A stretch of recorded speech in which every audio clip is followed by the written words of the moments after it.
Y'all, today we are doing fried catfish. Yes. So get your Old Bay, Zatarain's fish fry, Louisiana fish fry ready, and your hot oil. That's right, hot oil.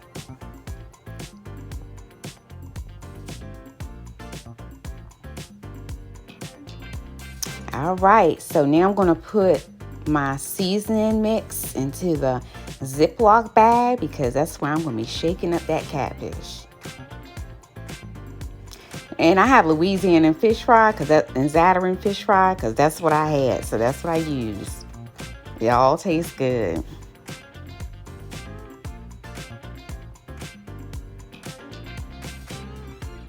Now I'm seasoning up my catfish. I don't use a lot of seasoning because a lot of times these fish fry things are already pre-seasoned. So I just did a little bit of seasoning. And you notice I'm using one hand to touch the fish and the other hand for my seasoning so that way I don't cross-contaminate anything. And put raw catfish juice on my seasonings.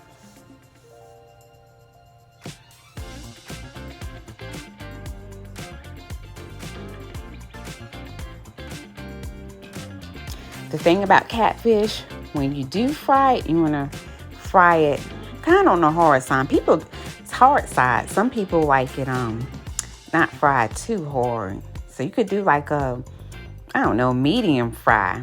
But I don't know, I wouldn't do a light fry myself. Because I don't know, I like mine crunchy. But today I'm going to show you somewhat of a soft fry and then the rest are hard fry.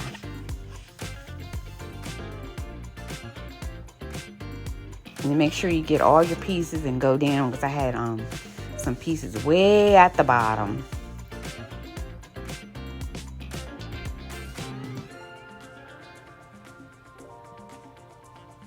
Now you're all set. Oh, just to mention, I already pre-rinsed my fish ahead of time. Now I'm going to put them into the fish fry flour and shake it up in my Ziploc bag.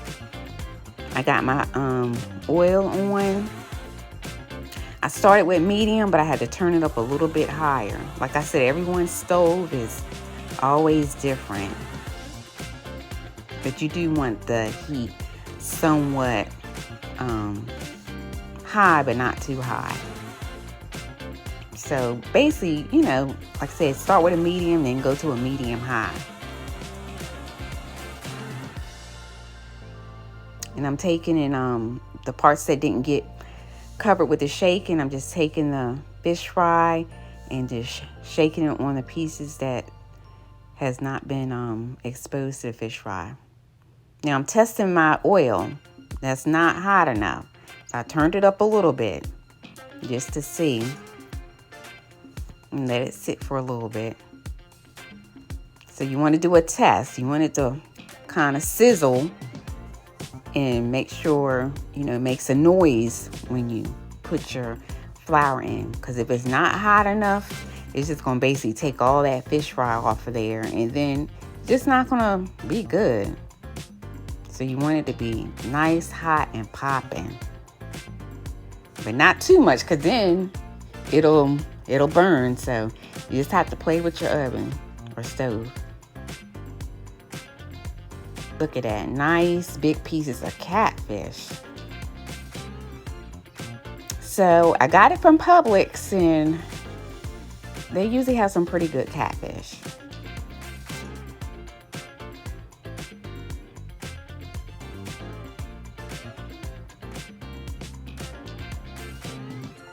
Look at there.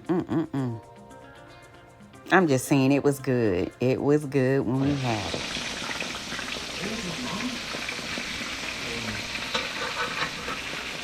So you probably want to, I don't know, I let this kind of sit for about maybe 10 minutes before I flipped it. 10 to 13 minutes. And then attempt to flip it. You want to make sure it's not breaking up as you're flipping it. If it do a little bit, it's fine. But you don't want the whole fish. So that's why I use two utensils to flip it. To keep it from breaking up. Because sometimes if you do one, especially with the big heavy pieces, it could just break right in half.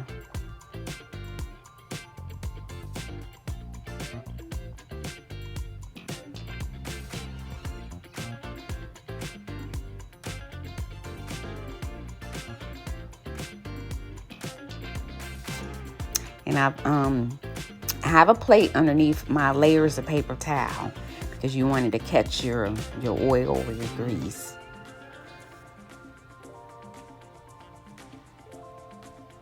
And this is a little harder fry. I like mine just like that.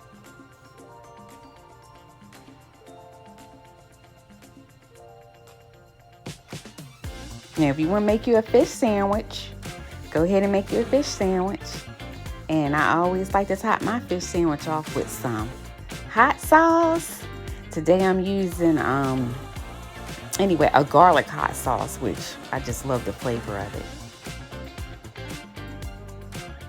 There we go. Beautiful. And then if you want to make you a fish dinner, there you go.